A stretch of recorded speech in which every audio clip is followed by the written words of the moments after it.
Hola, queridos oyentes.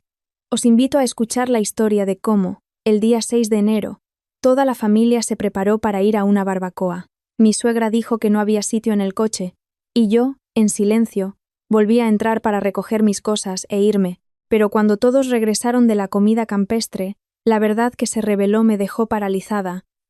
La atmósfera pesada del ajetreo festivo de principios de año era densa. Me oprimía el pecho. La puerta de madera se cerró de un portazo, dejándome a solas con una montaña de platos fríos. El hilo de la paciencia, tensado a lo largo de todo el año, finalmente se rompió con un chasquido. Cuando los corazones de las personas son más fríos que el viento de enero, ¿qué hará una mujer sumisa para darle la vuelta a esta partida cruel? Durante 5 años fui la nuera en una familia ajena, y siempre recordé una palabra: paciencia. Hay un viejo refrán que dice: quien cede, no siempre pierde. Creía que mis sacrificios y mi complacencia me traerían una familia tranquila, el amor pleno de mi marido y el respeto de mi suegra, pero en la mañana del 6 de enero de este año, la verdad que se presentó ante mí fue más fría e implacable que el propio tiempo de enero. En mi piso de lujo, donde toda la familia de mi marido se había alojado durante el último año, reinaba el ruido y el ajetreo desde primera hora de la mañana.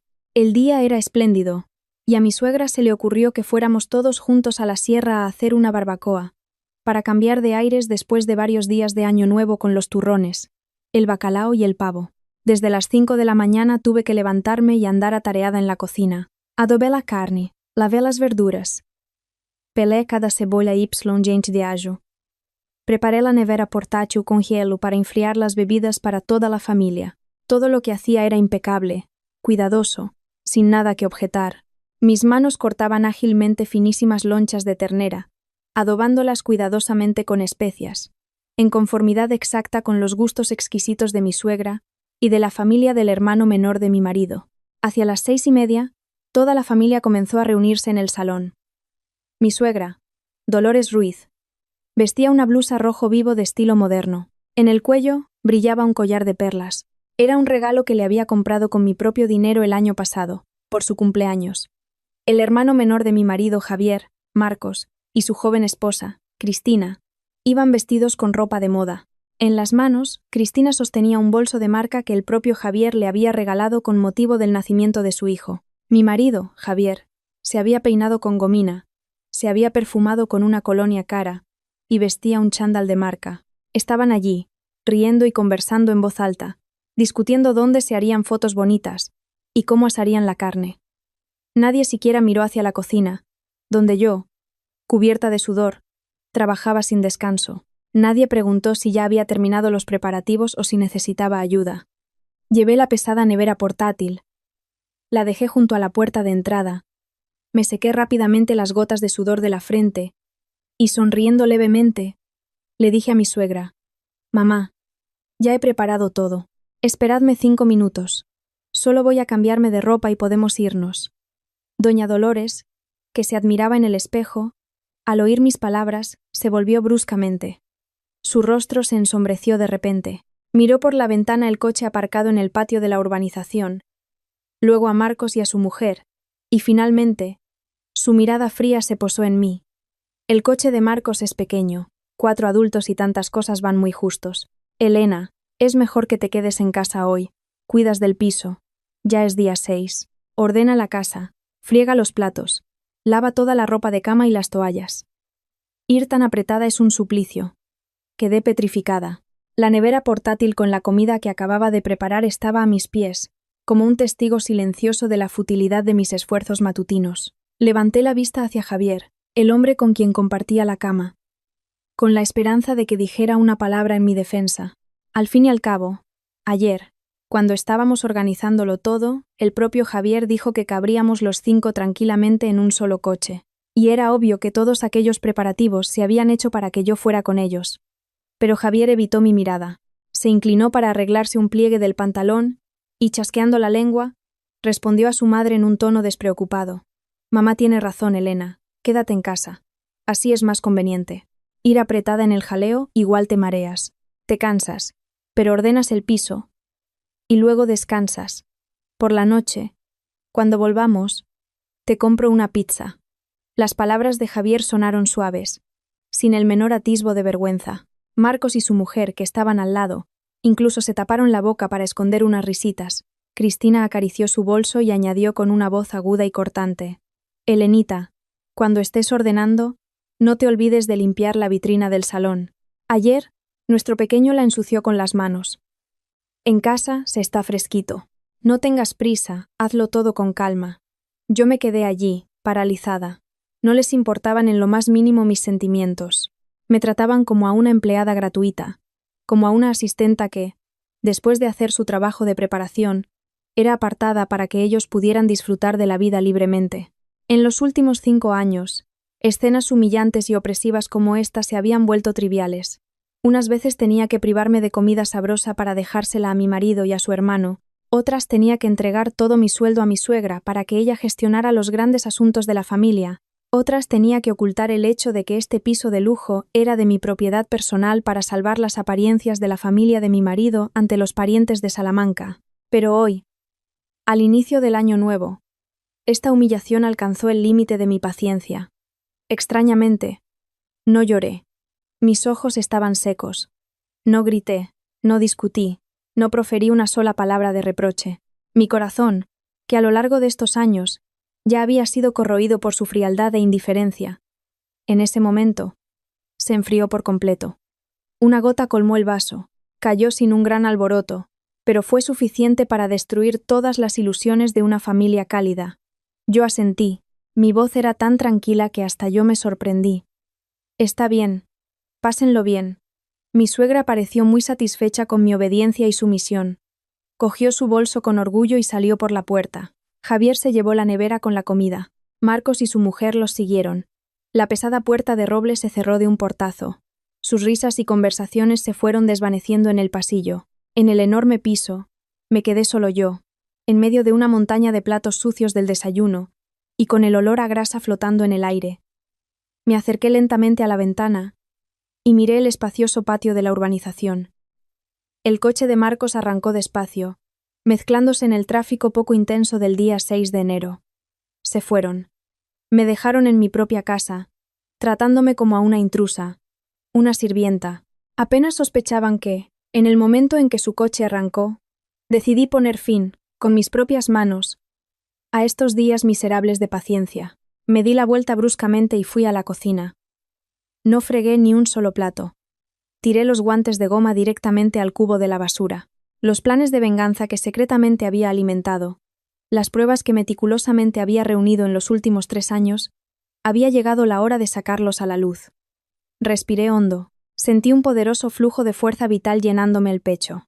La mejor venganza no son los escándalos o las acusaciones en voz alta.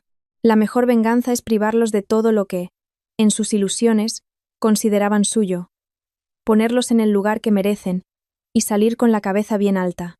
Fui directa a la habitación y abrí el armario.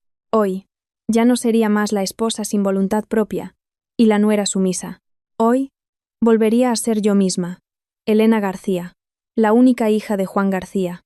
Me quité la ropa de casa vieja, impregnada con los olores de la comida. Elegí un elegante vestido negro y me puse por encima un abrigo de cachemir gris. Eran prendas caras que había comprado antes de la boda, pero mi suegra me obligó a esconderlas en el fondo del armario, llamándolas caprichos de la capital y un despilfarro. Me senté en el tocador. Me pinté cuidadosamente los labios con un pintalabios color cereza. Me peiné mi largo cabello negro, dejándolo suelto por la espalda. Al mirar mi reflejo en el espejo, vi a una mujer refinada, tranquila y decidida. Los vestigios de sumisión y humillación habían desaparecido por completo. Cogí mi bolso de piel, metí dentro el móvil y un juego de llaves del coche. Mi coche personal, un regalo de mi padre cuando terminé la universidad, estaba siempre obedientemente aparcado en el garaje subterráneo. La familia de mi marido no sabía que el coche estaba a mi nombre. Yo siempre decía que se lo había pedido prestado a una amiga, para que mi suegra no lo codiciara, queriendo presumir ante los parientes de Salamanca. Al salir al pasillo, me crucé por casualidad con mi vecina, doña Emilia, que iba a tirar la basura. Doña Emilia vivía en aquel edificio desde hacía mucho tiempo. Era una mujer directa, pero muy curiosa sobre la vida ajena. Normalmente, al verme encorvada bajo el peso de las bolsas del mercado o fregando el suelo del rellano, Ella negaba con la cabeza con compasión. Hoy, al verme con ropa elegante y maquillaje llamativo, abrió los ojos de par en par, sorprendida. Helenita, eres tú. ¿A dónde vas tan arreglada el día de Reyes? Toda la familia se ha ido a la barbacoa y te han dejado sola. Acabo de ver a doña Dolores con Marcos y su mujer. Bajaban todos tan contentos. Mantuve una expresión educada. Y sonreí contenidamente a la anciana. Sí, doña Emilia, han surgido unos asuntos urgentes. Tengo que irme. Feliz Año Nuevo y feliz Día de Reyes. Mucha salud y paz. Dicho esto, saludé educadamente a la vecina y me dirigí al ascensor. Ya no necesitaba dar más explicaciones. A partir de ahora, no viviría más pendiente de las miradas o los cotilleos de los demás. Al bajar al garaje, me senté al volante. El olor familiar del interior de cuero me envolvió, dándome una sensación de seguridad y control. Arranqué el motor, y el coche salió suavemente de las puertas del garaje, entrando en el flujo de las calles, todavía poco transitadas por ser festivo. El tiempo en Madrid era fresco, pero a lo largo de las carreteras, las luces de Navidad en los árboles todavía brillaban. Bajé un poco la ventanilla para dejar entrar el aire fresco de enero. Mi mente estaba perfectamente clara. Mi destino era un imponente edificio de oficinas en el centro de la ciudad. En el sótano de este edificio se situaba un sistema de cajas fuertes privadas y de seguridad de estándar internacional. El sistema de seguridad aquí era increíblemente riguroso, con total confidencialidad de los datos de los clientes. Hace 3 años, después de descubrir accidentalmente a mi suegra rebuscando en mi cajón de la cómoda en busca de mis joyas de oro de la boda, me puse en alerta. Comprendí que las personas que vivían conmigo bajo el mismo techo poseían una codicia sin fondo. Siempre estaban buscando una oportunidad para quitar algo, para engañar hasta a los más cercanos. Al día siguiente, vine aquí y celebré un contrato de alquiler de una caja de seguridad de tamaño mediano por un periodo de 10 años. Esta caja se convirtió en mi última ciudadela, protegiendo lo que me pertenecía. Después de aparcar el coche, bajé en ascensor a la zona de seguridad. Un guardia de seguridad con un traje negro riguroso me saludó educadamente. Presenté mi DNI y una tarjeta de cliente especial. Después de pasar por 3 niveles de control de acceso, por huella dactilar y escáner de retina, me condujeron a una sala privada, tan silenciosa que se podía oír la propia respiración. El empleado me dejó sola en la sala con la caja número 89. Introduje el código de 8 dígitos. La fecha de nacimiento de mi padre.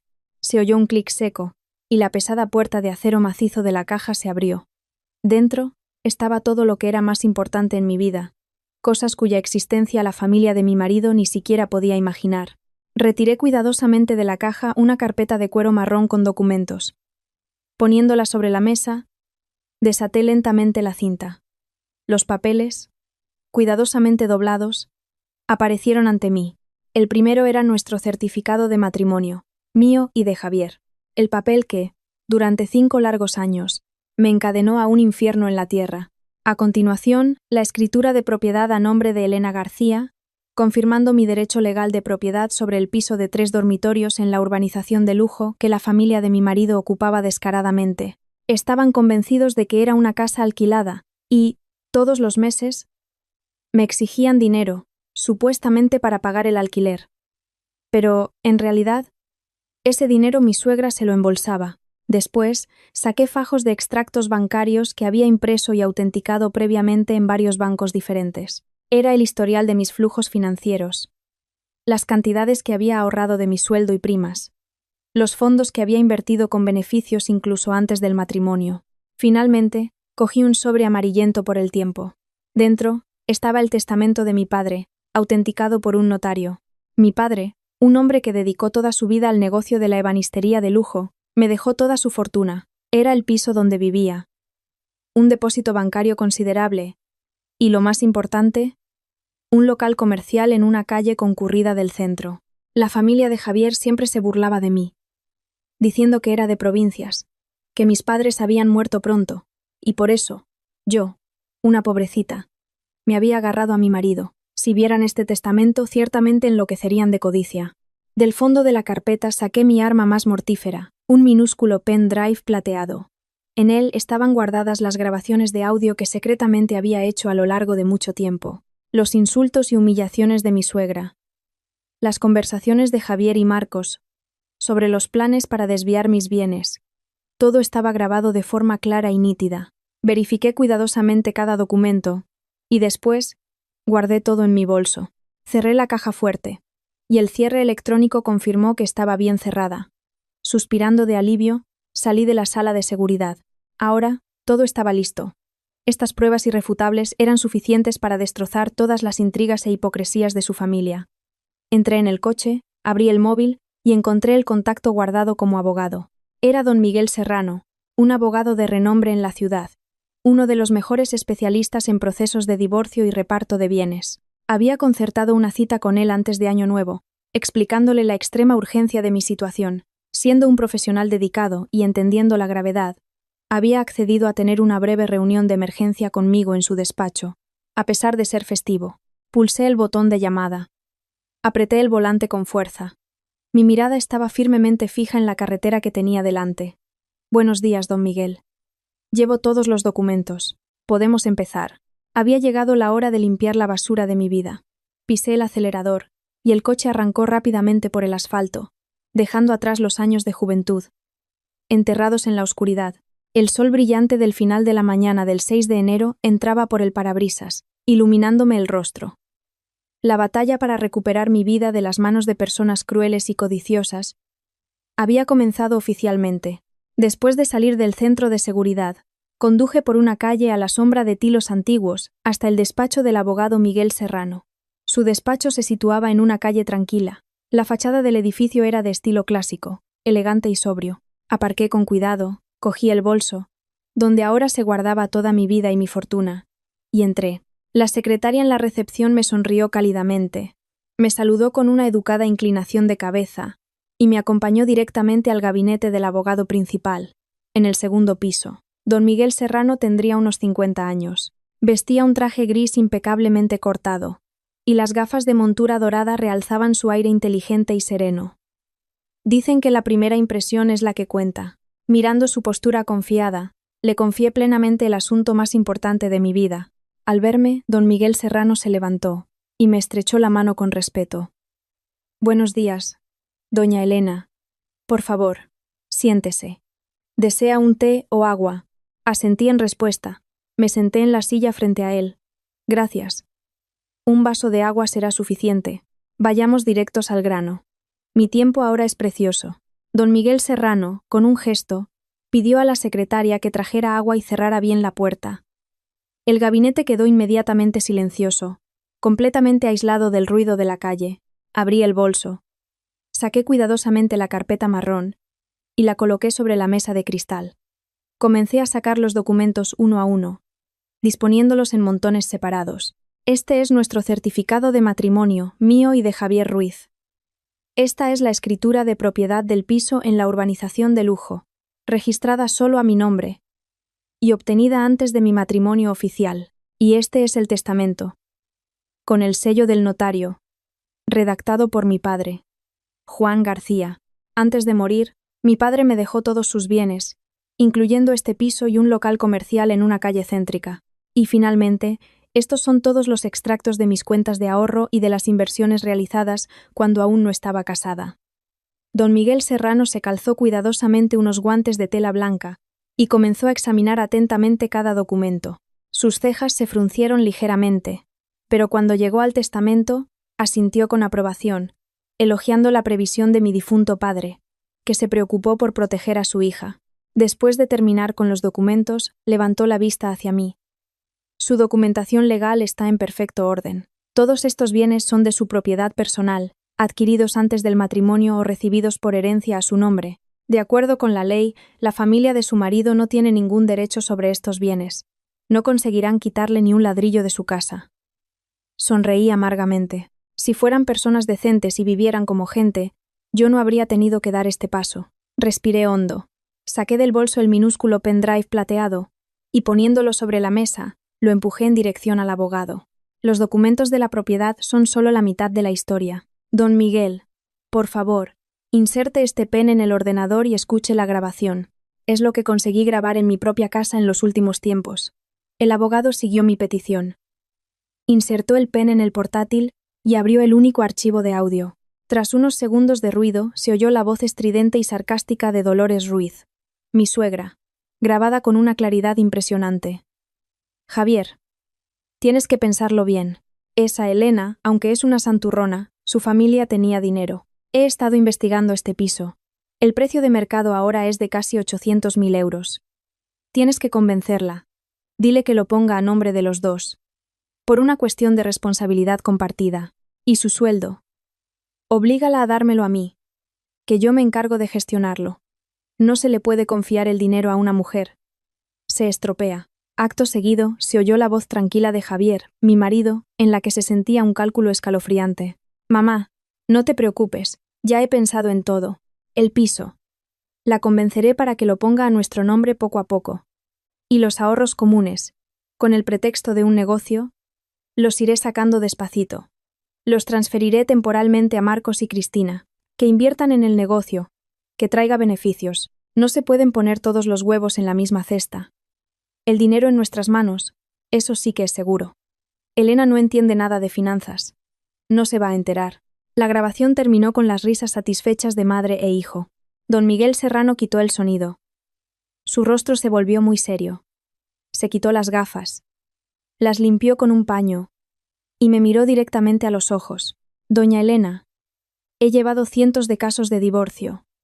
Pero un fraude tan descarado y organizado con el objetivo de desviar bienes es, de hecho, un caso flagrante. Esta grabación de audio es una prueba irrefutable de que su marido ha actuado de forma fraudulenta, violando groseramente sus obligaciones conyugales con la intención de robar el patrimonio común.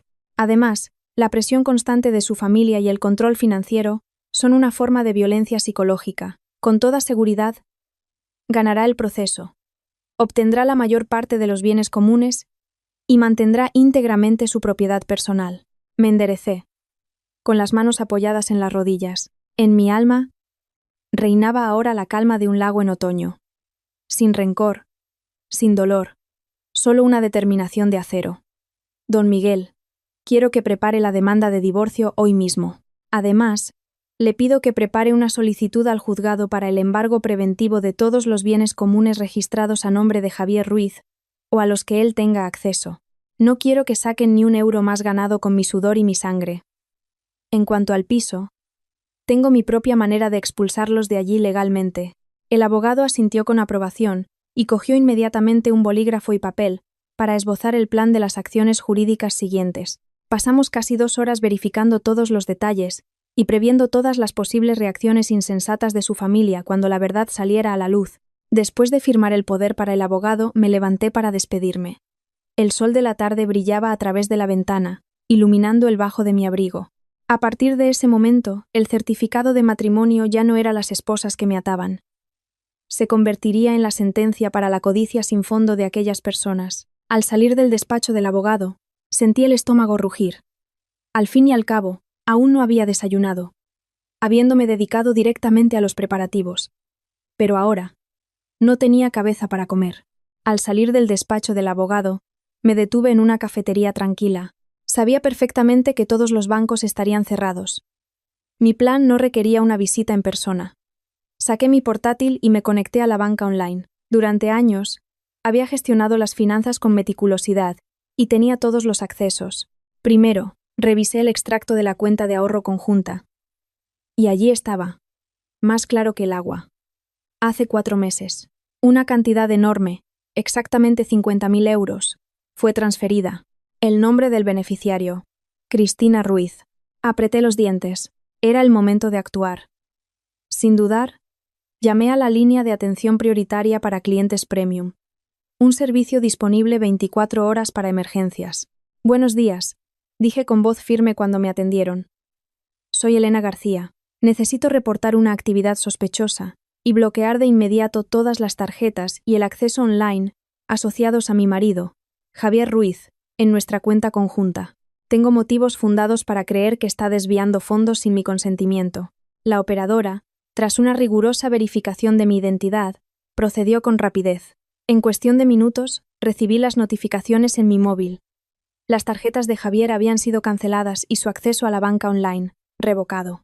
El río de leche que alimentaba la pereza y la codicia de su familia había sido oficialmente cortado. No podía mover los fondos a una cuenta nueva hasta el siguiente día hábil, pero la muralla ya estaba levantada.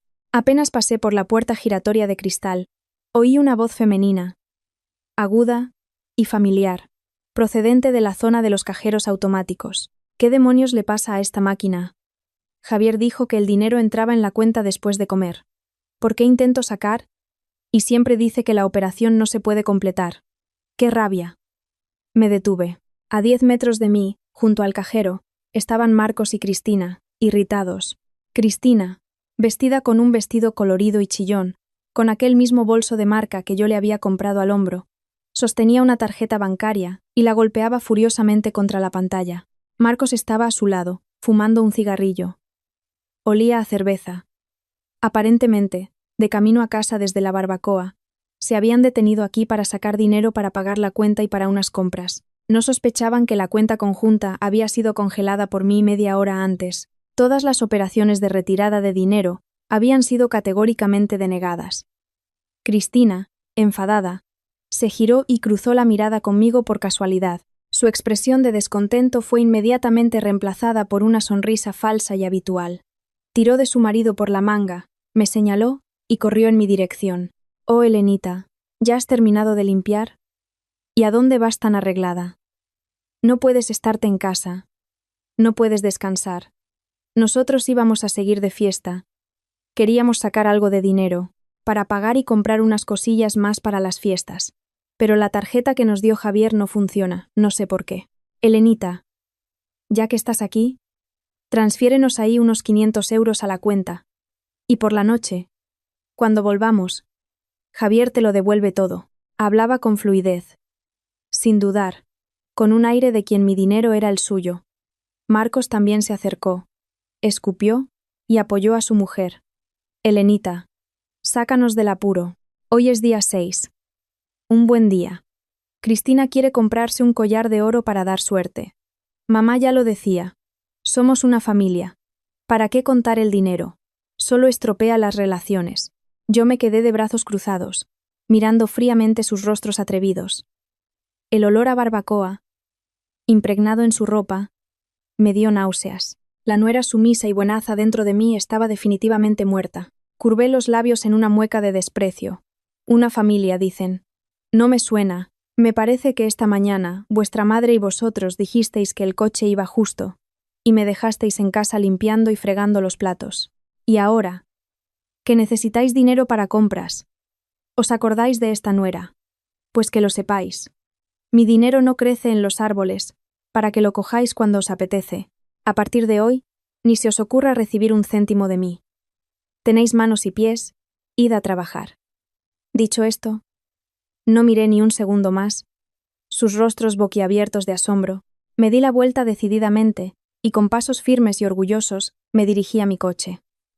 Detrás de mí, se oyeron las exclamaciones furiosas de Marcos y Cristina, pero las ignoré. El gran espectáculo solo acababa de empezar. Necesitaba ahorrar fuerzas para enfrentar la tormenta que me esperaba. Al salir del banco, entré en la avenida principal. El cielo del 6 de enero estaba despejado. Una ligera brisa primaveral traía la frescura de los primeros días del año. Al liberarme de la carga financiera, sentí un alivio en el pecho. Se acabaron los suspiros de ansiedad a final de cada mes. Se acabaron los ahorros hechos en mí misma para proporcionar a la familia de mi marido cenas lujosas. Abrí la puerta del coche, me senté al volante, respiré hondo y arranqué el motor. Mi próximo destino era la agencia inmobiliaria más prestigiosa de la ciudad, ubicada en la calle Serrano. El piso de 3 dormitorios en la urbanización de lujo donde vivía era la dote que mi padre había acumulado a lo largo de su vida y comprado para mí antes de morir.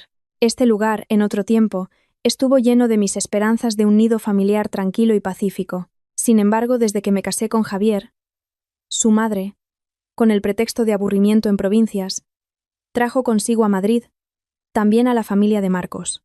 Ocuparon descaradamente las mejores habitaciones, usaron mis cosas caras, convirtiendo mi espacio personal en un mercado ruidoso.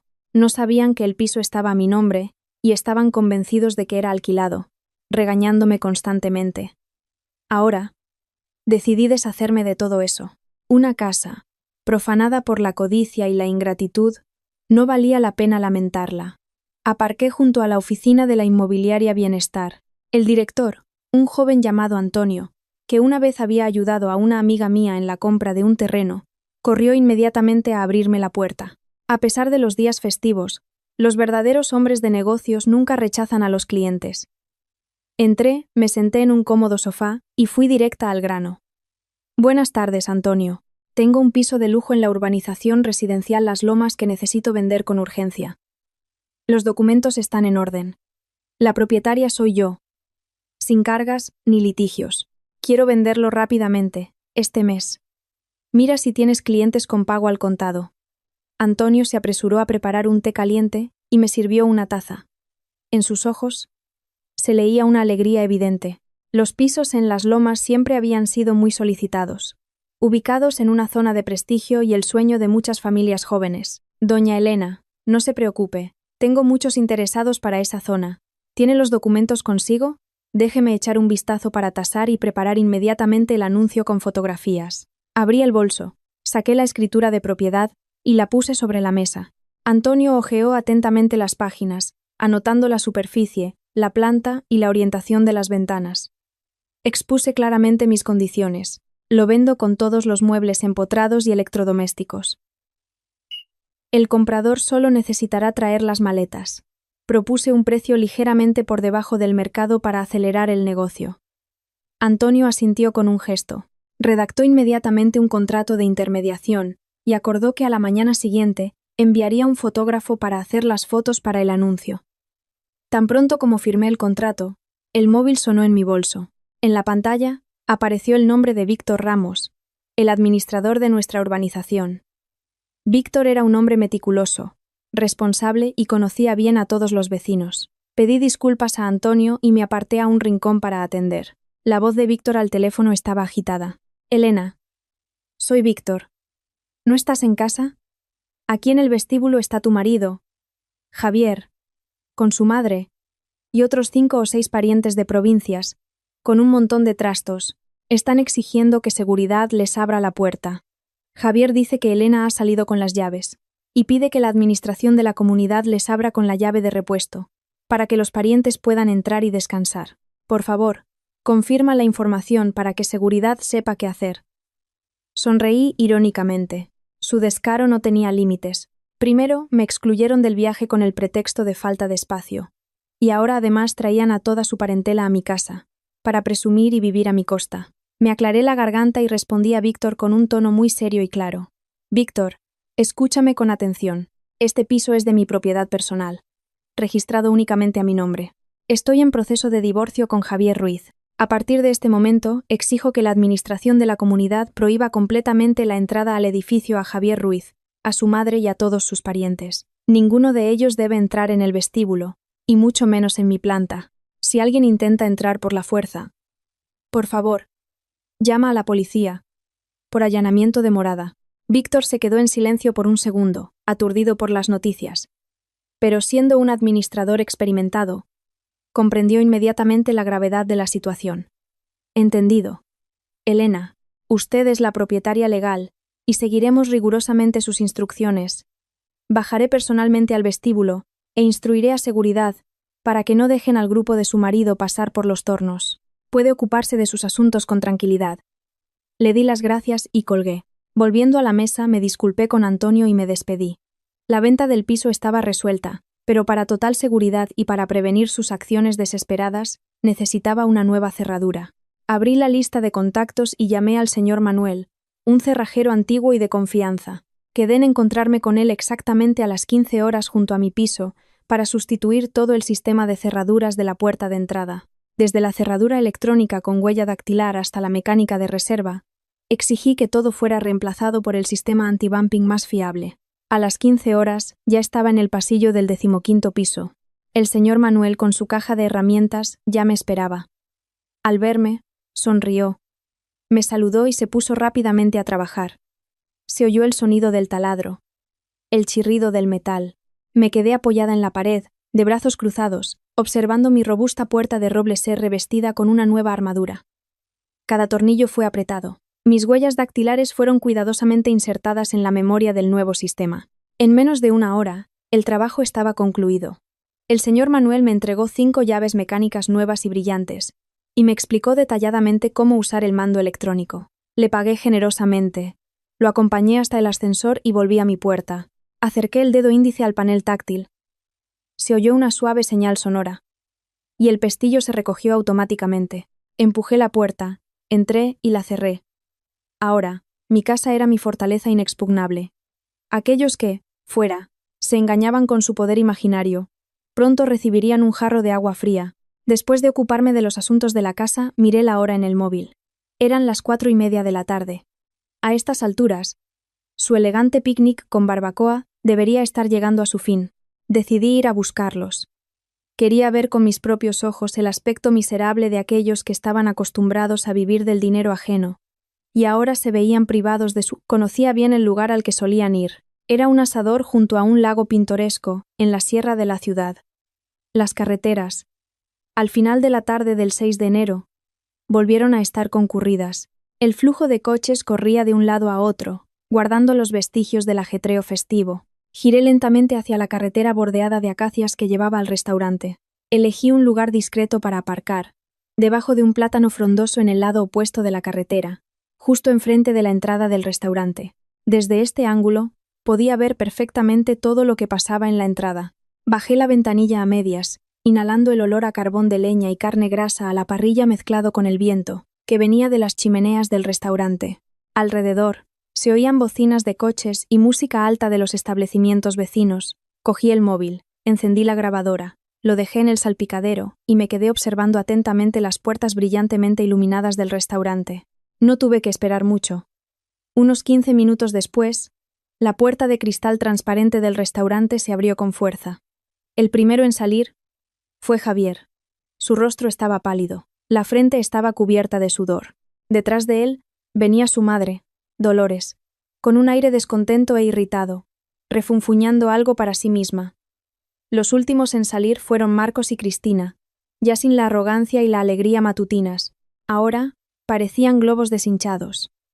La cuñada golpeaba los tacones en el suelo, caprichosamente, tirando constantemente de su marido por la manga y quejándose. Se juntaron bajo el letrero luminoso del restaurante, justo al borde de la carretera. Teniendo en cuenta que siempre hablaban muy alto, yo, sentada en el coche, podía oír distintamente cada palabra de ellos. Javier agitó una tarjeta de crédito en la cara de su madre. Su voz estaba llena de perplejidad. «Mamá, mira esto. Les he dado 3 tarjetas seguidas, y todas han dado error. La de crédito está bloqueada. La de débito también dice que la cuenta está congelada. El gerente del restaurante me ha mirado como si fuera un estafador. Al final, he tenido que llamar a un colega, pidiéndole que me transfiriera dinero urgentemente para pagar la cuenta de 150 euros. ¡Qué vergüenza! Ha sido horrible. Doña Dolores, con las manos en las caderas, gritó a toda la calle. ¿Cómo gestionas las cosas, Javier? Hemos venido a una cena festiva a principios de año, y me has avergonzado delante de todo el mundo. El dinero está en tu cuenta. Tú eres quien tiene que gestionarlo. ¿Cómo que han bloqueado? A lo mejor, ha sido esa Elena la que ha hecho algo. Por la mañana, noté que tenía una cara rara. Ya entonces sospeché algo. Javier se agarró la cabeza. Su aspecto miserable era evidente. No sé, mamá. La contraseña del banco no la he cambiado. La tarjeta de crédito tenemos un límite compartido. Debe ser un fallo del sistema del banco por los festivos. Cuando volvamos a casa, le pido que lo mire. Marcos, que estaba al lado, escupió en la acera y se entrometió en la conversación con irritación. ¿Qué fallo? Ni qué nada.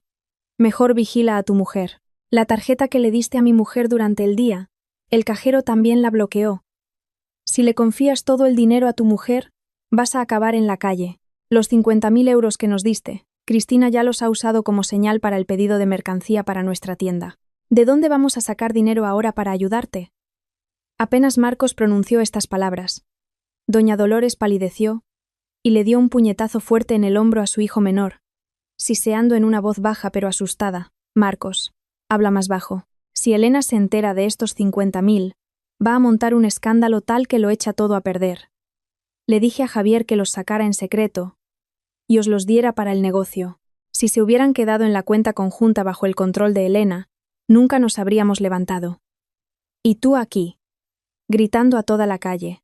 Si alguien lo oye, ¿cómo me las apaño después? Su conversación fue grabada, palabra por palabra, en mi grabadora. Mi corazón latía más fuerte. No de miedo, sino de un profundo sentimiento de satisfacción. ¡Qué panda de idiotas! Discutiendo secretos de este tipo en plena calle, no se daban cuenta en absoluto de que cada palabra suya era ahora el último clavo en el ataúd de su propia estupidez. En pánico por la falta de dinero para coger un taxi, doña Dolores empezó a llamar a todo el mundo, pidiendo dinero prestado. Llamó a su hermana en Salamanca, quejándose en voz alta de una enfermedad súbita y de una necesidad urgente de dinero. Pero la hermana, aparentemente, conocía bien el carácter de su pariente, y se negó educadamente. Al no conseguir dinero, guardó el móvil furiosa y descargó su rabia en Javier. Eres un hombre inútil, ni con tu propia mujer puedes. Ahora no hay dinero, las tarjetas están bloqueadas, y en casa, los parientes de Salamanca están esperando en el vestíbulo. Llama a esa Elena, que traiga dinero y nos venga a buscar a todos a casa, deprisa. Javier cogió el móvil de forma convulsiva y empezó a marcar mi número. Claro, todos sus números yo ya los había bloqueado durante el día. Llamó y llamó, pero sin éxito. Su rostro se volvía cada vez más miserable. En ese momento, doña Dolores miró por casualidad al otro lado de la carretera. Su mirada se posó en mi coche, aparcado debajo del plátano. Entrecerró los ojos, intentando ver la matrícula, y luego empezó a golpear la espalda de Javier, señalando con el dedo directamente hacia mí. Mira, mira. Ese coche no es el que conduce Elena. El que dice que es de su amiga. Recuerdo la matrícula. Acaba en 89. Parece que está ahí dentro espiándonos. Qué víbora disimulada. Ha decidido burlarse de mí. Con estas palabras, ella, hirviendo de rabia, avanzó hacia la carretera, con la intención de cruzar y ajustar cuentas conmigo.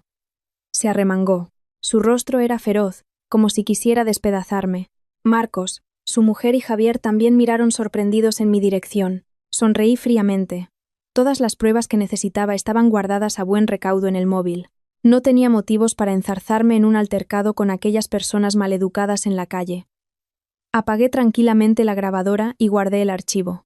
Viendo a doña Dolores correr por la mediana, subí la ventanilla sin prisa. Metí una marcha. Pisé el acelerador. El motor rugió potentemente. El coche arrancó bruscamente, dejando atrás a mi suegra, paralizada en medio de la carretera. En una nube de polvo, la representación en el restaurante había concluido perfectamente. Ahora, era hora de prepararme para la escena principal, que se desarrollaría en el vestíbulo de nuestra urbanización. Anochecía, la ciudad encendía sus luces.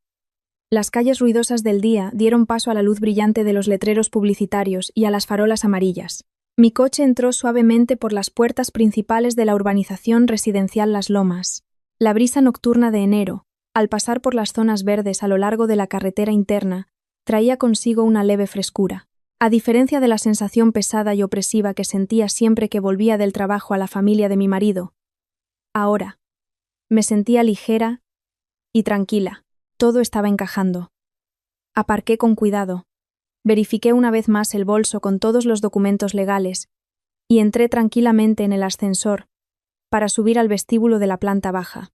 En el bolsillo del abrigo llevaba las 5 llaves mecánicas nuevas y brillantes. Eran el símbolo de mi libertad, la muralla infranqueable que había erigido para detener a aquellos que con codicia anhelaban los frutos de mi trabajo. Apenas salí del ascensor, me encontré con una escena caótica en la zona de espera junto a la recepción. Cerca de 10 adultos y niños, con ropas gastadas, estaban sentados y tumbados en los sofás, rodeados de sacos de patatas, cajas de manzanas e innumerables bolsas de plástico. Eran los famosos parientes de doña Dolores, de Salamanca. Comían pipas, tirando las cáscaras directamente al suelo de mármol brillante, y se quejaban de que la administración de la comunidad era demasiado estricta y no les daba la llave del ascensor para subir al piso. Varios niños, sin camiseta, corrían gritando alrededor de las macetas, ignorando las observaciones de desagrado de las empleadas de la limpieza. Esta escena deplorable me causó solo cansancio. Doña Dolores, en todos estos años, no había cambiado. Siempre le gustó presumir, convirtiendo mi casa, por su propia iniciativa, en un hotel gratuito para alardear ante los parientes de su riqueza imaginaria. Pasé fríamente por esta multitud, dirigiéndome directamente al mostrador de la recepción. Víctor Ramos, el administrador, estaba de pie, con las manos a la espalda y un aire severo, dirigiendo a la seguridad. Al verme, asintió en señal de saludo. En su mirada se leía una profunda compasión de quien ya ha visto mucho en la vida. Elena, ya ha regresado. Mire esto. Los parientes de su marido han montado aquí un lío desde la hora de comer. Les expliqué claramente las reglas y sus exigencias como propietaria, pero se niegan a irse. Insisten en esperar a doña Dolores para resolver la situación. He reforzado la seguridad. He puesto a 3 hombres más para que nadie pase a los ascensores. Le sonreí con gratitud. Mi voz era suave, pero firme. Muchas gracias, Víctor. Y a los chicos de seguridad. Sé que esto os ha dado mucho trabajo y ha estropeado el aspecto de nuestro vestíbulo, pero hoy tengo que acabar con esto de una vez por todas. Os pido que me ayudéis solo un poco más. Deben estar a punto de llegar. En ese preciso momento, la puerta giratoria automática se abrió. En el vestíbulo entró el abogado Miguel Serrano, con su traje impecable y su inseparable maletín de cuero negro en la mano. Su aire confiado y profesional atrajo inmediatamente la atención de todos. Me acerqué a él. Lo invité a sentarse en la mesa VIP para residentes, ubicada a una distancia razonable de aquella multitud. Don Miguel Serrano abrió el maletín, sacó un dossier cuidadosamente organizado y lo dejó sobre la mesa. Buenas tardes, doña Elena. Buenas tardes, señor Víctor. He concluido todas las formalidades legales esta tarde. La demanda de divorcio unilateral y reparto de bienes ha sido presentada. La solicitud de embargo de bienes también está en proceso de estudio y entrará en vigor a principios de la próxima semana laboral. No se preocupe, doña Elena. Todas las piezas están en el tablero. Ya no tienen ninguna posibilidad de desviar nada. Víctor Ramos asintió con aprobación. Sacó de su carpeta una hoja de papel grande, en la que estaba impreso un aviso en letras rojas con el sello redondo de la Administración de la Urbanización Residencial Las Lomas. Este es un comunicado interno que acabo de mandar imprimir. En él se indica claramente que al ciudadano Javier Ruiz, a la ciudadana Dolores Ruiz y a personas a ellos asociadas se les prohíbe la entrada en las zonas comunes y en el piso 1502, perteneciente a la propietaria Elena García. Voy a dar órdenes para que seguridad lo coloque en el tablón de anuncios en el vestíbulo y en los ascensores. Tenemos que actuar oficialmente, con documentos, para que no tengan pretexto para escándalos. Miré el aviso, sintiendo una fuerza enorme crecer dentro de mí. Mi preparación meticulosa, el apoyo de Víctor y la profesionalidad del abogado crearon una muralla impenetrable. Me recliné en el mullido sofá, con las manos en las rodillas, y bebí un sorbo del té de manzanilla caliente que la empleada de recepción acababa de traer. El sabor dulzón del té, con un ligero amargor en la lengua, era exactamente como el sabor de mi matrimonio de 5 años. Miré el reloj de pared. Eran casi las 19 horas. Debían estar viniendo en autobús o a pie desde aquel restaurante. La humillación de haber sido puestos en la calle por falta de dinero, junto con el cansancio, debía haberlos llevado al límite. Esperé tranquilamente. El escenario estaba montado. Los espectadores habían ocupado sus asientos. Solo faltaba esperar a que los actores principales llegaran para representar su miserable obra. El tiempo pasaba lentamente. El ruido de los parientes de provincias fue disminuyendo gradualmente. Estaban cansados y hambrientos. La atmósfera en el vestíbulo se volvió tensa, como una cuerda estirada. La araña ya había tejido su tela, y ahora solo le quedaba esperar tranquilamente a que la presa cayera en la trampa. Mi calma, en aquel momento, era el arma más afilada, lista para perforar cualquier máscara de hipocresía que la familia de Javier Ruiz estuviera a punto de usar. Exactamente a las 19:15, un taxi barato frenó bruscamente en la entrada de la urbanización. La puerta se abrió, y el primero en salir fue Javier, seguido por doña Dolores y la pareja de Marcos y Cristina. Su aspecto era tan deplorable que era difícil de creer. La ropa arrugada, los rostros exhaustos, sudorosos. Cristina ya no parecía aquella señora glamurosa con el bolso de marca. Su rostro estaba contraído por la ira, y apenas podía caminar con los tacones altos. Doña Dolores, nada más salir del coche, comenzó a insultar al taxista, acusándolo de haber dado vueltas a propósito para aumentar el precio de la carrera, montando un escándalo ruidoso justo enfrente de la entrada del edificio de lujo. Entraron, con aire descontento, por la puerta giratoria. Los parientes de Salamanca, que dormitaban en los sofás, se animaron inmediatamente y rodearon a doña Dolores. De todas partes, llovieron acusaciones. Tía Dolores, ¿dónde has estado? Llevamos esperándote desde la comida, con un hambre de lobos. Nos invitaste a tu casa, y aquí la seguridad no nos deja entrar. Nos echa como a perros. No sabemos qué casa de lujo tienes, pero dejar a los invitados así en el vestíbulo no se hace. Doña Dolores, rodeada por la multitud, con el pelo alborotado, se puso roja de ira. Empujó los sacos con las delicias del pueblo y gritó estridentemente a los parientes que se callaran. Mirando alrededor del vestíbulo, su mirada aguda como una navaja se posó en mí, que bebía tranquilamente mi té en la zona VIP. A mi lado estaban sentados el administrador, Víctor Ramos, y un hombre desconocido con un traje caro. La rabia que había contenido desde la comida explotó. Doña Dolores se arremangó, y empujando a todo el mundo, se lanzó hacia nuestra mesa, como un depredador a su presa. Marcos, Cristina y Javier la siguieron inmediatamente, listos para despedazarme. «Ah, qué guapa estás. ¿Fuiste tú la que tuvo la osadía de bloquear las tarjetas y cerrar la casa para que mi familia no pudiera entrar? ¿Qué te ha dado? ¿Tratar así a una suegra? Te voy a partir la cara ahora mismo». Gritaba y levantó la mano para pegarme, pero su mano ruda no llegó a tocar mi rostro. Fue repelida por una barrera fuerte. El abogado Miguel Serrano dio un paso adelante, y con su estatura alta y robusta, me protegió de la suegra enfurecida. Se ajustó la solapa de la chaqueta y la miró fría y penetrantemente a la cara, contraída por la rabia.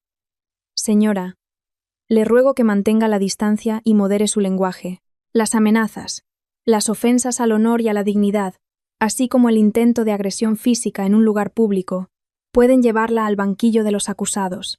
Soy Miguel Serrano, representante legal de mi clienta, Elena García. Todas las cuestiones que desee discutir, por favor, diríjalas a mí». Doña Dolores se quedó paralizada. Su mano colgaba, inerte, en el aire. Javier corrió a sostener a su madre y miró, horrorizado, primero al abogado y luego a mí. Me señaló con el dedo. Su voz temblaba de conmoción. «Elena, ¿qué estás haciendo? ¿Qué abogado es este? ¿Te has vuelto loca? ¿Solo porque no te llevé a la barbacoa por la mañana? ¿Te has ofendido y has montado todo este circo con las tarjetas y las cerraduras? ¿Y ahora además traes un abogado? ¿No te das cuenta de la vergüenza que estamos pasando mi madre y yo delante de nuestros parientes? Los trapos sucios se lavan en casa. No te pases». Me levanté lentamente, sacudiendo una mota de polvo imaginaria de mi vestido negro. Miré directamente a sus ojos desorbitados y sonreí, fría y penetrantemente. «¿Trapos sucios? La puerta de esa casa. La he mandado equipar hoy con cerraduras nuevas. Tú y tu familia nunca más volveréis a poner un pie allí. No estoy aquí hoy para montar un circo o discutir por una cena barata. Estoy aquí para informaros de que mi demanda de divorcio y de embargo de todos los bienes comunes ya ha sido presentada en el juzgado. A partir de ahora hablaremos el lenguaje de la ley». Los parientes de Salamanca, que estaban alrededor, soltaron un de asombro. Empezaron a cuchichear, señalando a doña Dolores y a Javier. Marcos, que estaba detrás, no aguantó y saltó hacia adelante. «¿Estás completamente loca? Este piso lo alquiló mi hermano. Es él quien trae el dinero a casa. ¿Qué derecho tienes a ponernos en la calle? ¿Qué derecho tienes a bloquear las tarjetas? ¿Crees que, por tener un abogado, puedes hacer lo que quieras?» Don Miguel Serrano no malgastó palabras con ignorantes. Sacó de su maletín una copia compulsada de la escritura de propiedad y la levantó para que todos la vieran. Su voz resonó por todo el vestíbulo, alta y clara. «Pido la atención de todos. El piso 1502 en este edificio es propiedad personal de la ciudadana Elena García, adquirido antes del matrimonio. La familia del ciudadano Javier Ruiz no tiene absolutamente ningún derecho de propiedad o de uso sobre este inmueble. La exigencia de Elena García para el desalojo de la familia Ruiz y la prohibición de entrada es totalmente legal». En ese momento, Víctor Ramos también dio un paso adelante, señalando el tablón de anuncios junto al ascensor. La administración de la comunidad también ha emitido un comunicado oficial exigiendo que los ciudadanos Ruiz y todos sus parientes abandonen inmediatamente el vestíbulo. La seguridad tiene derecho a usar la fuerza en caso de alteración del orden público. La verdad, revelada de forma tan rápida e implacable, dejó a la familia de mi marido paralizada. Doña Dolores abrió la boca, pero no pudo pronunciar una sola palabra. Su rostro pasó de rojo a un blanco mortal. Se giró hacia su hijo con un aire perplejo y una pregunta muda en los ojos. Javier estaba destrozado. Él sabía la verdad sobre el piso, pero, por una falsa vergüenza, engañó a toda su familia durante años. Ahora, la verdad había salido a la luz, y había sido desenmascarado delante de todos sus parientes. Esta humillación era más dolorosa que 1000 bofetadas. Javier cambió súbitamente de táctica. Sus ojos se enrojecieron, dio un paso adelante, juntó las manos en un gesto suplicante, y comenzó a hablar con aquel tono lastimero con el que siempre me manipuló. Elenita, te lo ruego, tranquilízate. Hemos vivido juntos 5 años. Tenemos sentimientos tan profundos. ¿Cómo puedes ser tan cruel? Lo sé. Últimamente he estado ocupado con el trabajo. He sido poco atento contigo. Mamá ya es mayor, habla sin pensar. Tú eres la nuera, sé más comprensiva. Si nos pones en la calle a mitad de la noche, ¿cómo vamos a vivir? Retira la demanda. Por favor, te prometo que a partir de hoy te trataré bien. Lo corregiré todo. Lágrimas de cocodrilo le corrían por el rostro. Si fuera la Elena de antes, quizás flaquearía, cedería a estas palabras dulces y mentirosas, pero la Elena de ahora tenía un corazón de hielo. Levanté la barbilla. Mi mirada, afilada como un puñal, perforó su alma sombría. ¿Sentimientos conyugales? Y no tienes vergüenza de pronunciar estas palabras. ¿Dónde estaban esos sentimientos cuando tú y tu madre hacíais planes para quitarme la herencia de mi difunto padre? ¿Dónde estaban esos sentimientos cuando tú, a escondidas, retiraste todos nuestros ahorros comunes, 50.000 euros, y se los diste a tu hermano para sus diversiones? Baja tu cabeza hipócrita, Javier. Tu papel de marido ejemplar ha terminado. Mis palabras de acero sonaron como el último golpe mortal, destruyendo todas sus líneas de defensa. El enfrentamiento alcanzó su punto álgido, y yo sabía que la victoria era mía. A partir de aquella noche, para aquellas personas codiciosas, comenzaba un largo camino de ajuste de cuentas. Apenas sonaron mis palabras, se instaló un silencio opresivo en el enorme vestíbulo. La atmósfera tensa dio paso a un asombro general. Pocos segundos después, como si una presa se rompiera, se oyó un zumbido de cuchicheos. Los vecinos que pasaban se detenían, formando un círculo alrededor de la familia de mi marido. Javier estaba petrificado. No tenía una gota de sangre en el rostro. Las manos, que hace un momento se juntaban en súplica, colgaban ahora inertes, temblando. Doña Dolores abrió los ojos de par en par. Sus labios finos estaban apretados hasta quedar blancos. Se quedó sin habla. No les di la menor oportunidad de justificarse o de hacer el papel de víctimas. 5 años de paciencia forjaron en mí un corazón de acero y una mente fría. Me giré hacia don Miguel Serrano y asentí. Él sacó de su maletín un fajo grueso de documentos. Eran los mismos extractos bancarios con los sellos rojos que había obtenido durante la tarde. Di un paso adelante, cogí los papeles y se los arrojé directamente al pecho a Javier. Las hojas blancas, testigos de su traición, se esparcieron por el aire y cubrieron el suelo de mármol brillante. Levanté la barbilla. Mi voz era firme, cada palabra era como la punta de un cuchillo, clavándose en sus máscaras hipócritas. Recoge, Javier, y mira con atención. Abre los ojos y lee estos números. 50.000 euros. Ganados con mi sudor y mi sangre, que yo ahorré para esta familia. Tú los transferiste a escondidas a la cuenta de tu cuñada, Cristina, en forma de un préstamo sin intereses. Creías que era estúpida. Me engañaste. Dilapidaste nuestro patrimonio común para alimentar a tu familia. Y ahora, tienes el valor de hablarme de sentimientos conyugales. Mis palabras sonaron como un trueno en un cielo sereno. Los parientes de Salamanca, al oír hablar de los 50.000 euros, abrieron los ojos como platos. Marcos y Cristina, que estaban detrás, retrocedieron, bajando la cabeza e intentando evitar las miradas de reproche. Doña Dolores, dándose cuenta de que sus maquinaciones habían sido descubiertas delante de todos, intentó justificarse presa del pánico. Estás mintiendo. Mi hijo gana dinero. ¿Y si le prestó a su hermano para un negocio? ¿Qué tiene eso de malo?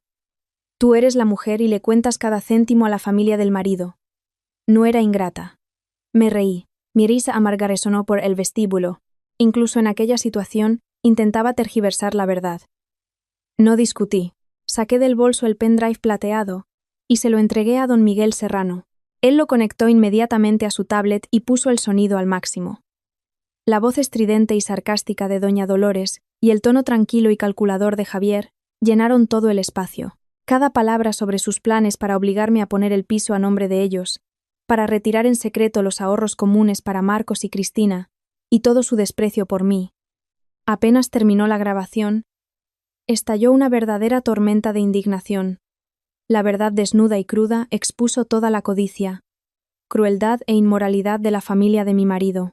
La opinión pública, siempre del lado de la verdad, se abatió ahora sobre ellos. Ellos mismos destruyeron los últimos vestigios de su dignidad. Una de las parientes lejanas de Javier arrojó con rabia una manzana que sostenía en la mano al suelo y, señalando a doña Dolores, gritó: «Dios mío, Dolores, ¿qué has hecho? En el pueblo presumías a todo el mundo de que tu hijo se había comprado un piso y un coche en Madrid. Nos invitaste, aquí para las fiestas. Decías que íbamos a vivir a todo lujo. Y resulta que solo sois unos ladrones.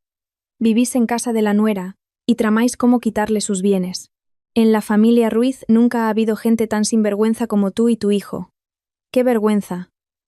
¿Cómo vamos a mirar ahora a la gente a la cara?». Los vecinos tampoco se callaron. Una señora mayor del piso de abajo suspiró y dijo con desprecio: «Quien siembra vientos, recoge tempestades». Yo veía a esta Elenita trabajar de sol a sol para toda la familia. Ni ropa nueva se compraba para sí misma, mientras que la suegra y la cuñada solo se arreglaban y paseaban. Personas tan ingratas y codiciosas deberían estar en la cárcel. Expulsarlos de casa todavía es muy blando. Doña Dolores, al oír las maldiciones de su propia familia y de los vecinos, vaciló y se desplomó en el sofá, se agarró el corazón, respirando con dificultad, y no pudo proferir una sola palabra en su defensa. Marcos y Cristina, viendo que las cosas se ponían feas, intentaron escabullirse discretamente hacia la salida, pero fueron detenidos por unos chicos de la familia, que les echaron una reprimenda. Viendo a su familia desmoronarse, Javier se rompió por completo. Todo su orgullo masculino fue pisoteado. Tambaleándose, se acercó a mí y cayó de rodillas a mis pies. Lágrimas y mocos le corrían por el rostro pálido. Extendió las manos, intentando agarrarme del bajo del abrigo. «Elenita, me equivoqué. Perdóname, 1000 veces perdón. Recuerda nuestros 5 años de vida. Recuerda cómo te cuidé cuando estuviste enferma. Por favor, retira la demanda. El dinero, obligo a Marcos a que lo devuelva hasta el último céntimo. No nos pongas en la calle, a mí y a mi madre. Después de una vergüenza así delante de la familia, mi madre no lo va a aguantar. Ten piedad de mí». Retrocedí fríamente un paso, esquivando su toque sucio. Miré al hombre arrodillado frente a mí, y no sentí una gota de pena. Era demasiado tarde. Sus lágrimas, ahora, eran causadas por el miedo a perder el apoyo financiero y la reputación, y no por el remordimiento del dolor que me había causado. Nuestros 5 años de sentimientos. Tú y tu madre ya los enterrasteis hace mucho tiempo. Dios lo ve todo. El ajuste de cuentas, tarde o temprano llega. Y fuisteis vosotros mismos quienes lo provocasteis. Que la ley se encargue ahora, a partir de este momento, entre tú, tu familia y yo. Todo ha terminado. No vuelvas a aparecer delante de mí. Me di la vuelta, saludé con un gesto de agradecimiento a Víctor Ramos, y después invité a don Miguel Serrano a salir. Dándome la vuelta, caminé directamente hacia la salida principal. Detrás de mí quedaron los sollozos de Javier y los gritos caóticos de los parientes. Pero no miré hacia atrás ni una sola vez. Al salir por la puerta de cristal transparente, inspiré profundamente el aire frío de la noche. La oscuridad había quedado atrás, dando paso a la luz de la libertad que ahora iluminaba mi camino. Dejando atrás el caos y el ruido en el vestíbulo, me fui. Las calles nocturnas estaban visiblemente más tranquilas. El viento fresco de enero entraba por la ventanilla entreabierta del coche. La sensación de haberme liberado de las cadenas que me oprimieron durante 5 años hizo mi cuerpo ligero. Nunca más nadie me obligaría a levantarme antes del amanecer para cocinar y limpiar. Nunca más habría miradas críticas y reprimendas.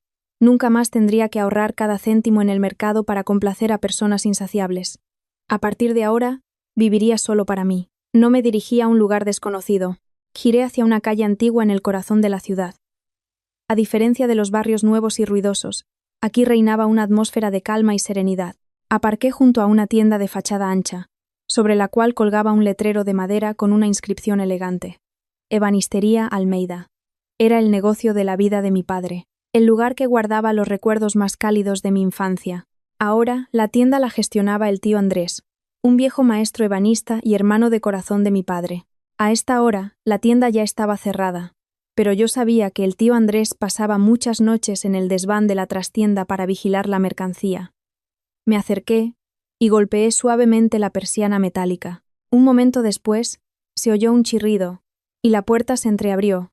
Por la rendija, se asomó el tío Andrés. Sus ojos expresaban sorpresa y alegría al reconocerme. «Hola, tío Andrés. Perdona que te moleste a estas horas. Tengo un asunto urgente que hablar contigo». El tío Andrés se apresuró a levantar la puerta y me llevó a una pequeña sala de estar que olía a sándalo.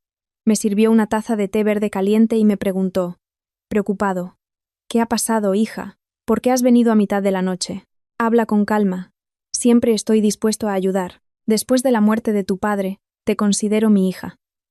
Cogí la taza, y el vapor caliente me calentó el rostro.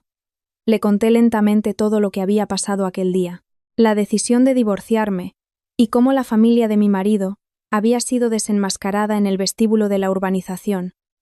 Al oírme, el rostro bondadoso del tío Andrés se ensombreció de ira. Golpeó con el puño en la mesa con fuerza. ¡Qué gente! Cuando vi a ese Javier por primera vez, me pareció tan tranquilo, inteligente. Pensé que era un hombre decente, que te iba a querer y valorar, y resulta que toda su familia es una manada de lobos. Menos mal que te has dado cuenta a tiempo y has reunido las pruebas para proteger tu patrimonio. Tu padre en el otro mundo se entristecería ciertamente al saber esto, pero también se enorgullecería de la hija fuerte y decidida en que te has convertido. Sonreí y lo miré con firmeza. Gracias, tío. He venido a verte con una petición muy importante. A partir de mañana, por favor, cambia todas las cerraduras de esta tienda. Si mi suegra, Javier, o alguien de su familia aparece por aquí, no los dejes entrar de ninguna manera y no les digas nada. Están desesperados y pueden venir aquí a montar un escándalo o pedir algo. El piso ya lo he puesto a la venta. En cuanto arregle todos los documentos, me quedaré con este local y lo convertiré en una librería café, como mi padre una vez soñó. El tío Andrés asintió decididamente, golpeándose el pecho. Cuenta conmigo, esta tierra es de tu padre, y ningún extraño se atreverá a entrar aquí y estropear nada. Ocúpate del juicio con calma, que yo guardo el local. Lo ordenaré todo, lo prepararé para el día en que empieces las obras. Después de discutir todo en detalle con el tío Andrés, me despedí para que pudiera descansar. Fui a un hotel de 5 estrellas a la orilla del río y alquilé una habitación de lujo para quedarme allí unos días, mientras el piso no se vendía. Cuando estaba haciendo el check-in en la recepción, la chica de uniforme elegante sonrió educadamente y me entregó un pequeño sobresellado. Doña García, hace un rato, vino un hombre que se presentó como su marido y dejó esto para usted.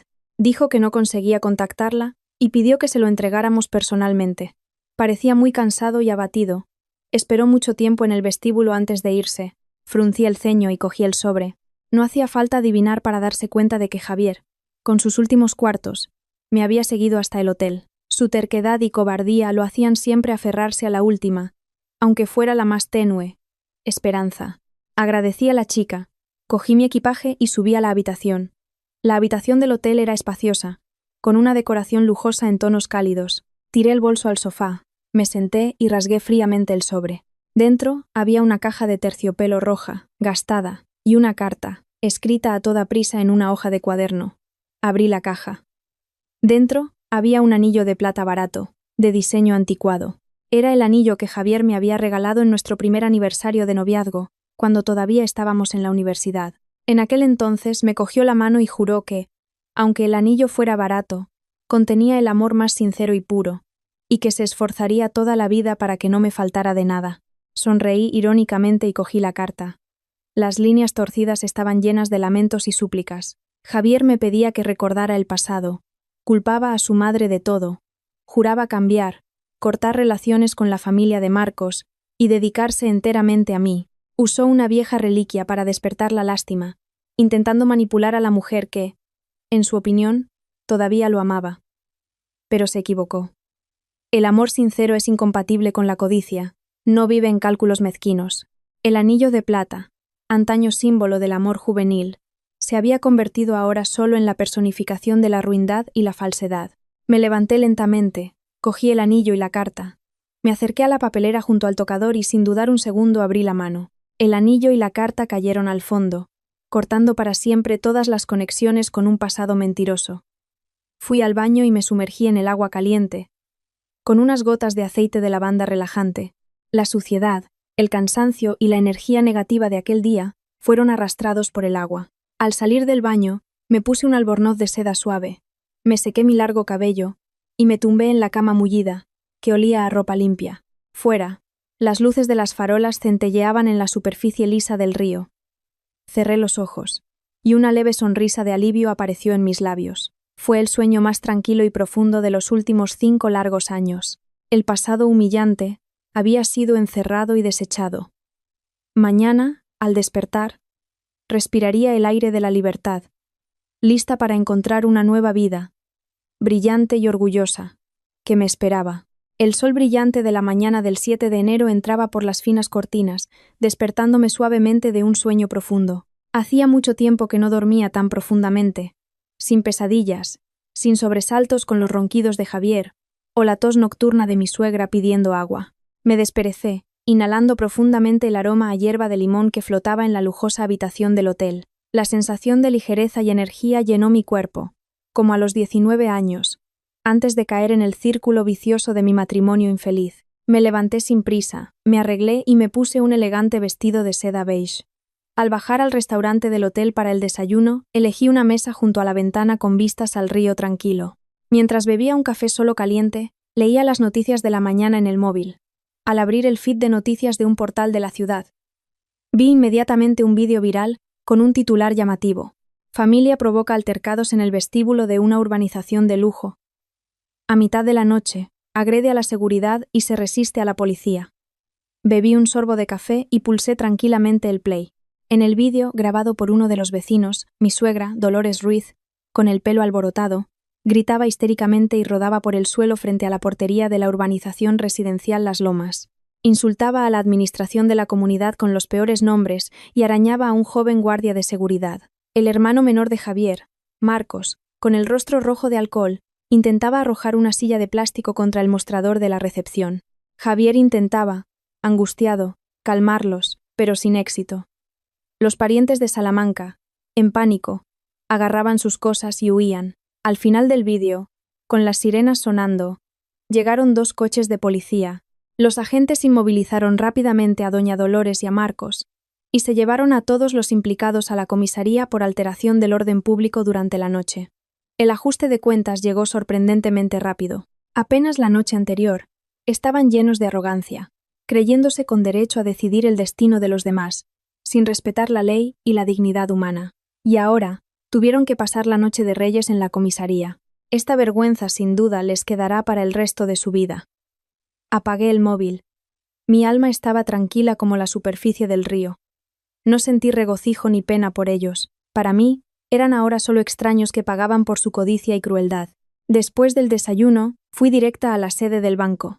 El día anterior, solo había exigido la congelación urgente de las cuentas. Hoy, necesitaba anular completamente todas las cuentas antiguas, para cerrarles para siempre cualquier posibilidad de usar resquicios para sacar dinero. La empleada del banco, después de verificar cuidadosamente mis documentos, realizó rápidamente todas las operaciones en el sistema. Todas las tarjetas adicionales a nombre de Javier, todas las cuentas de ahorro conjuntas de las que él robaba, fueron bloqueadas y eliminadas para siempre. Apenas salí del banco el móvil sonó. Era el abogado Miguel Serrano.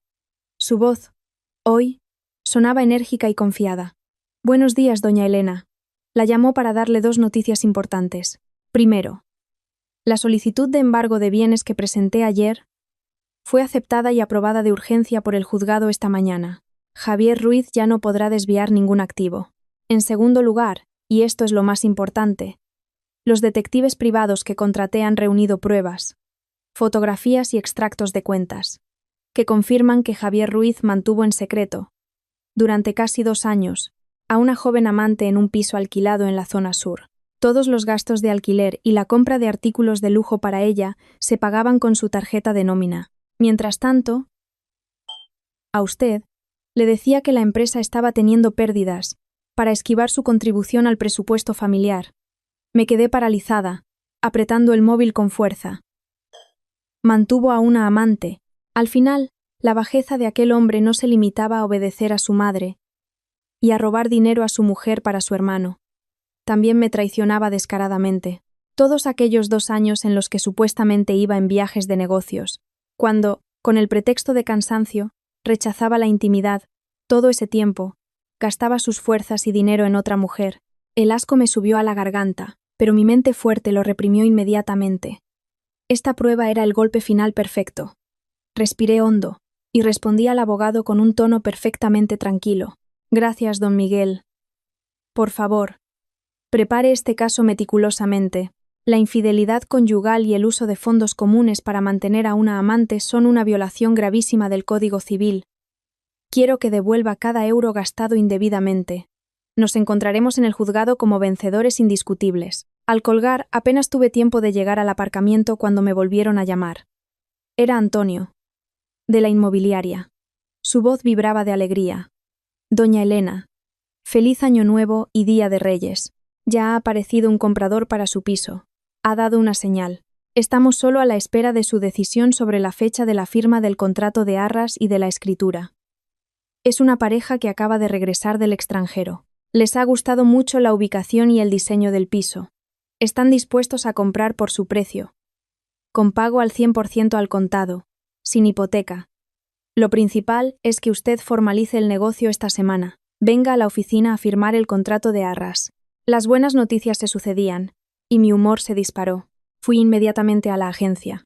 Todas las formalidades se tramitaron de forma rápida y clara.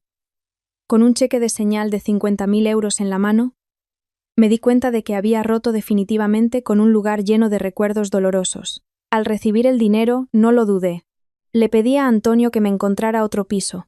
Mis requisitos eran simples, no muy grande, un dormitorio, pero en un piso alto con buena seguridad, y, lo más importante, con vistas al río. Antonio resultó ser un verdadero profesional. Aquella misma tarde, me mostró un piso en la planta 20 que correspondía totalmente a mis expectativas. De pie en la espaciosa terraza, siendo besada por el viento y mirando el curso tranquilo del Manzanares bajo los rayos del atardecer, acepté la compra sin dudarlo. Este sería mi nuevo nido, donde no habría lugar para mentiras y lágrimas. Los días siguientes pasaron en quehaceres agradables. Confié totalmente a Antonio la tramitación de los documentos de los inmuebles. El tiempo que me quedaba, lo dediqué a la tienda de mi padre. Dejé mi antiguo trabajo, decidida a ser la dueña de mi vida. El tío Andrés me ayudó a limpiar el local. Yo misma diseñé el proyecto de interiorismo. Las paredes antiguas fueron pintadas en un tono crema cálido. Las estanterías de madera antiguas las transformé en enormes librerías hasta el techo.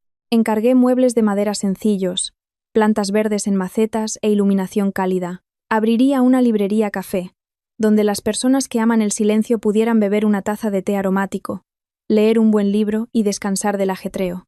Era mi sueño de niña, que tuve que posponer para intentar ser una buena esposa y nuera. Ahora lo estaba construyendo con mis propias manos, desde cero. La semana de espera pasó en un abrir y cerrar de ojos. Aquella mañana, el cielo sobre la ciudad estaba despejado y sin nubes. Los rayos dorados del sol incidían en los escalones del juzgado de la ciudad, calentando el frío del invierno pasado. Yo vestía un traje de falda y chaqueta azul claro, el pelo cuidadosamente recogido en un moño, el maquillaje discreto, pero que realzaba mi determinación. Subía las escaleras con orgullo y confianza. A mi lado caminaba el abogado Miguel Serrano, con su maletín lleno de pruebas irrefutables, confiado e imperturbable. En la sala de vistas reinaba un silencio solemne. La familia de Javier Ruiz ya estaba allí. Al verlos, apenas los reconocí. En solo una semana, habían cambiado drásticamente. Javier vestía una camisa arrugada, estaba sin afeitar, con ojeras profundas y oscuras, llenas de desesperación. En el banco del público estaba sentada doña Dolores. Había envejecido unos 10 años. Su pelo estaba visiblemente más blanco, el rostro gris y abatido. La detención, la necesidad de andar corriendo a pedir dinero prestado para un abogado, todo eso les había chupado las últimas fuerzas. A Marcos y Cristina no se les veía, Probablemente, con miedo al careo por los 50.000 euros, se habían escondido en alguna parte. La sesión comenzó, presidida por un juez severo. Cuando llegó la hora de hablar, don Miguel Serrano se enderezó y pronunció su discurso de forma alta y clara. Presentó secuencialmente las pruebas de mi patrimonio prematrimonial, la escritura de propiedad, el testamento de mi padre. El abogado de Javier intentó rebatir, alegando que Javier había invertido dinero en las obras y en la compra de muebles y exigiendo una parte. Pero don Miguel Serrano presentó inmediatamente los extractos bancarios que probaban que todos los gastos habían sido pagados con mi tarjeta de crédito personal y mi sueldo. Javier no tenía una sola transferencia que confirmara su contribución. El clímax fue el análisis de la cuestión del reparto de los bienes comunes. El extracto de la transferencia de 50.000 euros a la cuenta de Cristina fue colocado en la mesa del tribunal. Junto con él, la grabación de audio de la conversación entre madre e hijo en el restaurante. El juez frunció el ceño e interrogó a Javier con voz severa sobre su desvío intencional de activos. Javier tartamudeaba, el sudor le corría a chorros. No consiguió dar ninguna explicación coherente, y el último golpe decisivo fue asestado cuando don Miguel Serrano presentó al tribunal las pruebas de la infidelidad conyugal de Javier, las fotografías en las que abrazaba a su joven amante en la puerta del piso alquilado, los recibos de la compra de joyas y ropa cara con su tarjeta de nómina. Todo fue expuesto. Se oyó un murmullo en la sala. Doña Dolores, sentada en el público, soltó un gemido y se agarró el corazón. Siempre se había enorgullecido de su hijo decente y ejemplar, y ahora, la verdad revelada delante de todos, la privó de su último apoyo. Javier estaba completamente destrozado, las rodillas le temblaban. Hundió la cabeza en la mesa y se echó a llorar. Todas sus excusas fueron aplastadas por pruebas irrefutables. Tras deliberar, el juez leyó la sentencia en voz alta. Gracias a las pruebas contundentes, la ley estaba de mi lado. El tribunal estimó mi demanda de divorcio. En cuanto al patrimonio, el piso y el local comercial fueron reconocidos como de mi propiedad personal. El tribunal obligó a Javier Ruiz a devolverme los 50.000 euros que había transferido arbitrariamente a su hermano, así como a reembolsar todos los fondos gastados en el mantenimiento de la amante. En cuanto a los ahorros comunes restantes, teniendo en cuenta la grave violación de la fidelidad conyugal, la violencia psicológica y el desvío de activos por parte de Javier, el tribunal decidió que yo recibiría el 80% del importe, y Javier solo el 20%. Además, fue condenado a pagarme una cuantiosa suma en concepto de indemnización por daños morales. Obtuve una victoria brillante e indiscutible. Ninguna piedad para aquellos que destruyeron deliberadamente la vida de otra persona. Al salir del edificio del juzgado, entrecerré los ojos por el sol fuerte.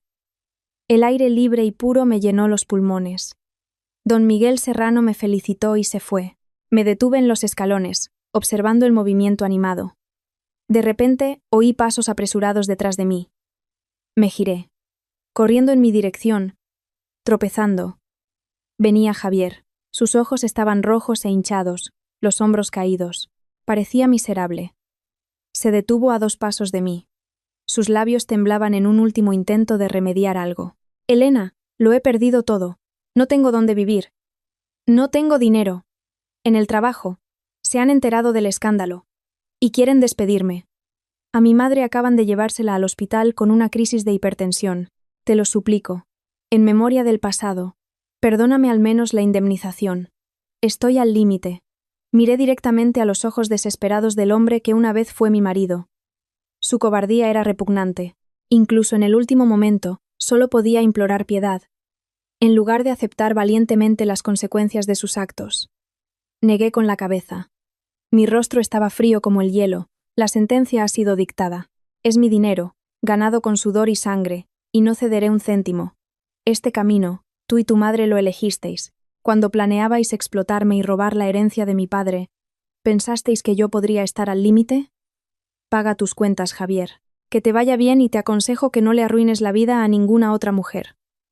Dicho esto, me di la vuelta decididamente y me fui. Sin mirar atrás ni una sola vez, su grito desesperado se ahogó en el ruido de la ciudad. Me acerqué a mi coche, me senté al volante. El coche arrancó suavemente. Puse la música. Y el habitáculo se llenó de una melodía primaveral alegre. Pisé el acelerador con confianza. Y el coche avanzó, dejando atrás la oscuridad del pasado, el dolor, las lágrimas y los traidores. Frente a mí estaba el puente sobre el río, mi acogedor piso en la planta 20, inundado de luz, y mi librería café, esperando su inauguración. El sol brillante entraba por el parabrisas, reflejando el rostro de una mujer fuerte, libre y feliz. Mi nueva vida comenzaba en aquel preciso momento, dejando atrás la sentencia del tribunal y a aquellos que pagaban por su desmedida codicia, conduje hacia la luz. El destino de una mujer, en última instancia, depende de ella misma. Tolerar la crueldad es ser cruel con una misma. Los sacrificios solo tienen valor cuando están justificados. Y la verdadera felicidad comienza en el momento en que encontramos el valor de soltar el pasado para amarnos a nosotras mismas. Gracias, queridos oyentes, por dedicar vuestro tiempo a esta historia. Os deseo mucha salud, paz en la familia y una felicidad sin límites. Si os ha gustado este relato, por favor, suscribíos al canal para apoyarnos y escuchar muchas otras historias interesantes en el futuro. Adiós y hasta los próximos vídeos.